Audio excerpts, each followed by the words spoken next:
What's going on, guys? Today I'm going to be ranking every pay-per-view of 2024 from worst to best. This is a great year for pay-per-views, great year for MMA, and just an amazing year to be a fan, and let's get into it. Coming in at number 14, I got UFC 297. This was the first pay-per-view of 2024, so not a great way to start the year. For pros, Dricus du Plessis versus Sean Strickland was an amazing fight. At the end of the fight, I didn't know whose hand was going to get raised. And overall, it was a barn burner. Each fighter did incredible, and I'm very excited to see that rematch. And then Arnold Allen versus Movsar Evloev, I thought was an amazing fight. Great striking from both, grappling from both. We saw Allen get out of tough positions, Evloev hold his own on the feet. I thought this was a very underrated fight. Dana hated on it, but I thought it was pretty good. I thought Allen did kind of get robbed because those knees seemed to be legal to me. But yeah, as for cons, the co-main was one of the worst it was the worst co-main of the entire year. One of the worst fights I've ever seen. It killed all momentum going into the main event, and I almost fell asleep, to be honest with you. So, Silva Pennington, it's women's MMA, let's be honest. One of the least skilled matchups I've ever seen, even for women's MMA. Everything else was a con as well. There was Magny fraud checking a prospect who could have been exciting, and Magny's boring. So what did that do? Curtis, Andre Barriou had an awful fight. Just stood in the middle of the octagon and threw 5 punches around. The prelims were not entertaining. They were mostly decisions as well. There was a lot of submissions on the early prelims with Patterson getting one and Flick getting one as well, but those are no names, so who really cares about that? Yeah, overall, terrible pay-per-view and a not good way to start the year. Yeah. All right, number 13, UFC 302. The pros for this were pretty obvious. Islam versus Poirier, I think, was my fight of the year. With the stakes on the line, how close it was, Dustin holding his own, Islam getting the last-minute finish. This fight was amazing. This completely carried the card, more than Dricus and Strickland carried 297, because this was an amazing fight. Another pro, Holland got a nasty submission on Olasejchik, twisted his arm up, broke his arm very quickly. I like seeing Holland win. Very active guy, very entertaining guy as well. For the cons, another terrible co-main. This was a little better than Pennington Silva, just because I actually cared about the fighters. But yeah, Strickland Costa was awful. It was sleep-inducing. I almost fell asleep once again during this. It killed all momentum going into the main event. Another thing is Nico Price versus Alex Morano on the main card. $1 billion company having these two guys on a main card of something that the UFC expects us to pay $80 for, it's just unacceptable. I don't know how they can put this on a main card. Terrible fight. It was a funny fight because it's Nico Price and Alex Morano, but yeah. Another thing I have to say about this pay-per-view, Roman Kopylov, I thought his striking was amazing going into this fight. Got fraud checked little by Hernandez, but that was in the grappling. And then in this, he got turned into a wrestler by Cesar Almeida. Almeida's pretty good, but I thought Kopylov would be able to outstrike him more easily and not have to wrestle. So that was underwhelming. Overall, not a good pay-per-view. Main event totally saved this one. Moving on to number 12, UFC 307. Once again, the main event saved this card. You notice a pattern with all these shitty pay-per-views. The main event saves them all, luckily. We had Pereira and Roundtree go to absolute war. Roundtree surprised me and surprised pretty much everyone. I did not think he'd give Pereira this competitive of a fight. Early on, he looked live to get a KO. He even dropped Alex at one point. So that was a major pro of this card. I thought another pro was Joaquin Buckley. Now, it was sad seeing Wonderboy get KO'd. Very likable guy, likable fighter. But Buckley had this crazy momentum, and it was fun seeing a new contender get the win, especially KOing Wonderboy, which is unheard of, really. Striking with Wonderboy on the feet's insane. KOing him's crazy. cons, I mean, the co-main once again was terrible with another Pennington co-main. Pena won, and that was probably a robbery, but I don't really care because it's Pennington getting robbed. I do care about Aldo getting robbed, though, because that was one of the worst decisions I've ever seen. Mario Batista, really giving Mario Batista the win over Jose Aldo, an absolute legend, in a robbery decision.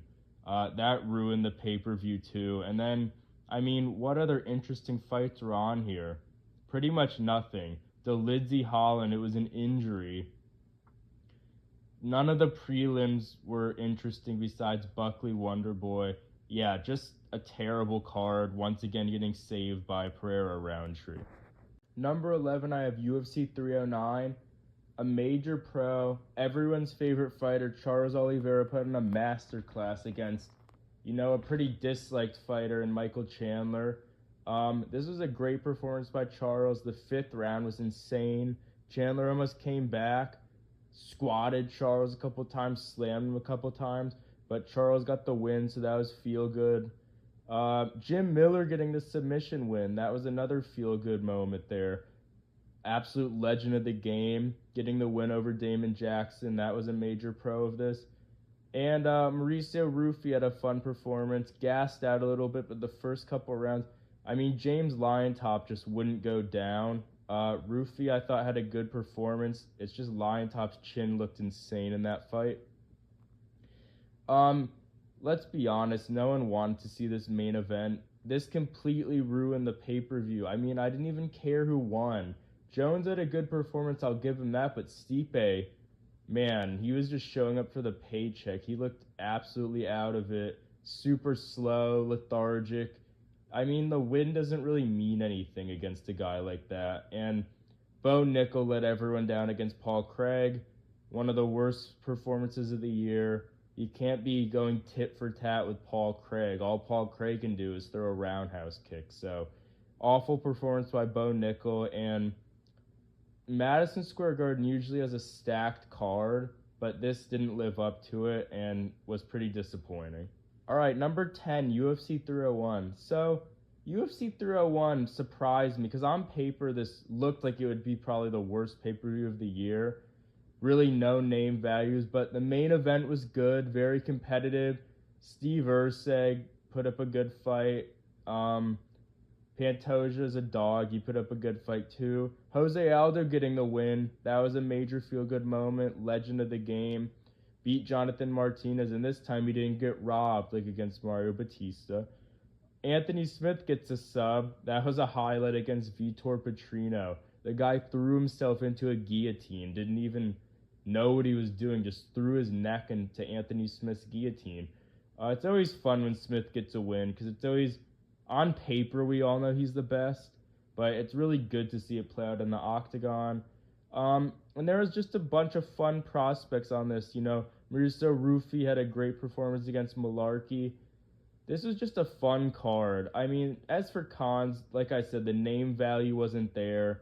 Not many relevant fighters, any stars really. And another con is I do think Steve Erceg may have been robbed. Listen, Pantoja's great, but off damage, I thought Erceg won this. Not a big deal because Pantoja's such a good champion, but yeah, I think that's one of the only major cons I can come up with was it was an arguable robbery in the main event. Number 9, UFC 303. This was International Fight Week. As we all know, Pereira and Yuri saved the card. This was supposed to be McGregor Chandler. So a major pro is fan favorites in the main event. I mean, who doesn't love Pereira and Yuri? But that leaves another thing. One of them has to get KO'd. And seeing Yuri get KO'd that badly was sad, man. I mean, this was Pereira's best performance of his career, in my opinion. Absolutely shut down a very dangerous guy in Yuri.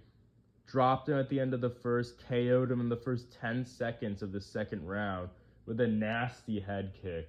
I mean, Yuri was completely out of it after that KO.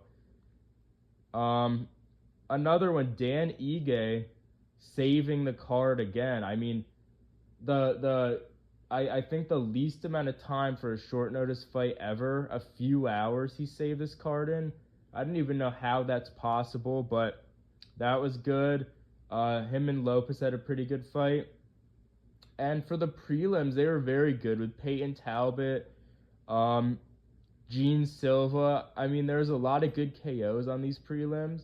And I liked seeing in the early prelims Ray Sayura get a good decision there as well. And Vinicius Oliveira. So a lot of good prospects on this card. As for cons, Ian Gary MVP was boring. I thought that would be a fun fight. I mean, Gary just kind of stunk it up. Impressive win by Gary. I mean, not really impressive, but it was dominant. I mean, MVP dominated him on the feet, but there just wasn't enough moments for MVP to get the win there. And then Smith to Lidsey. I mean, who thought this would be a fun fight? I knew this would suck, and it did. Low output, smiling at each other the whole fight. Terrible fight. But yeah, this pay-per-view, it could have been worse due to all the pullouts. So we're lucky we have warriors like Yuri, Alex, Dan Ige, and Diego Lopez, who would still save this card, made it good. So yeah, pretty good pay-per-view, UFC 303. At number 8, I have UFC 306 at the Sphere. I think the biggest pro of this card was the Sphere itself because the production value was awesome, very unique. I don't know if they're ever going to go back to the Sphere because Dana said they spent like $20 million just on the production value. I mean, it was good, the production value, don't get me wrong, but I don't really know. I don't really think it was worth it. It was cool, though. Diego Lopez, great performance against Ortega. Ortega deserved that after the whole weight debacle at 303.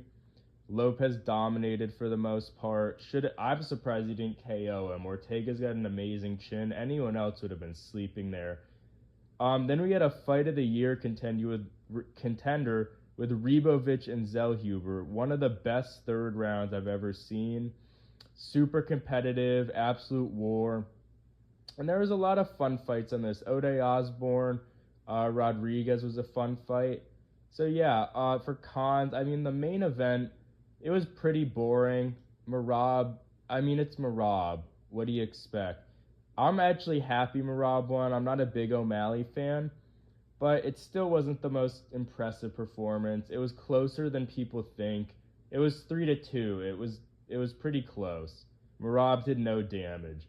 And the co-main event was terrible. I wanted Shevchenko to win, but man, I think she had like 20 minutes of control time, so it killed all momentum. The main card had fun fights until the co-main and main event. So overall, the production value and the few fun fights carry this card, but those alone made it a pretty damn good card. Number 7, I have UFC 304. The biggest pro of this to me was Tom Aspinall KOing Curtis Blades and proving he's the true champ. I'm a big fan of Aspinall, and this was great. And this just proves Jones is ducking him heavily. Bilal beating Leon I thought was awesome too. Leon's a very boring fighter. He was very overrated at the time. I thought Bilal was going to win. He proved me right. Great pick by me there. Patty, another great moment, submitting Bobby Green, star-making moment there. A lot of people didn't think Patty was so good, and this proved he is pretty legit. He's a good fighter. For a con, Kat Mackay was terrible. Everyone thought it would be good because of the build-up, but it was a huge letdown, and the rest of the prelims were pretty boring. But overall, I thought this was a great pay-per-view. The main card was awesome. Moving in number 6, UFC 310. So a big pro of this was Pantoja getting the submission, proving he is underrated. He should be way higher on the pound-for-pound list. And Kai Asakura, I mean, he's an entertaining fighter, but he should have never gotten the title shot. Everyone knew this was going to happen. The next pro is Ian Gary making it a competitive fight. A lot of people thought Shavkat was just going to roll through him. Gary is underrated, and he is a top 4 welterweight, in my opinion. I think he'd have a chance to beat Usman. The stacked prelims, awesome. They all delivered. Chase Hooper got the great win. Many more. As for a con, Volkov got brutally robbed. Cyril gone. I mean, the guy's overrated. Volkov beat him. He shouldn't have lost that fight. And then Battle versus Brown was underwhelming. Brian Battle had a lot of hype going into this. and he pretty much just smudged Randy Brown up against the cage using his weight advantage because he missed weight. Number 5, UFC 305. I really enjoyed the DDP Izzy fight, one of my favorite fights of the year. They both looked amazing in this fight. I thought Izzy was really getting off early, hitting to the body. He set a significant strikes in his single round record for himself, so that was impressive. And then, of course, Dricus getting the submission finish was awesome. Dricus just wins in ways that are super fun to watch, and he's super entertaining. Hooker and Gamrot was an amazing fight as well. A fight I thought would be pretty boring with Gamrot just smudging Hooker into the canvas, but instead it was an all-out war on the feet with Dan Hooker getting the win, and I'm glad he got the win.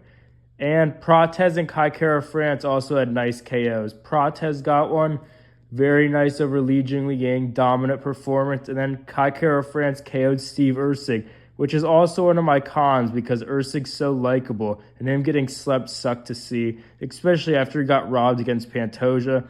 And then Tuivasa almost got the robbery. But yeah, he's confirmed to be washed, which is sad because Ty's a fun guy as well. So amazing pay-per-view in Australia, one of the best ones in Australia in recent years. All right, number 4 is UFC 298. I thought this was super underrated.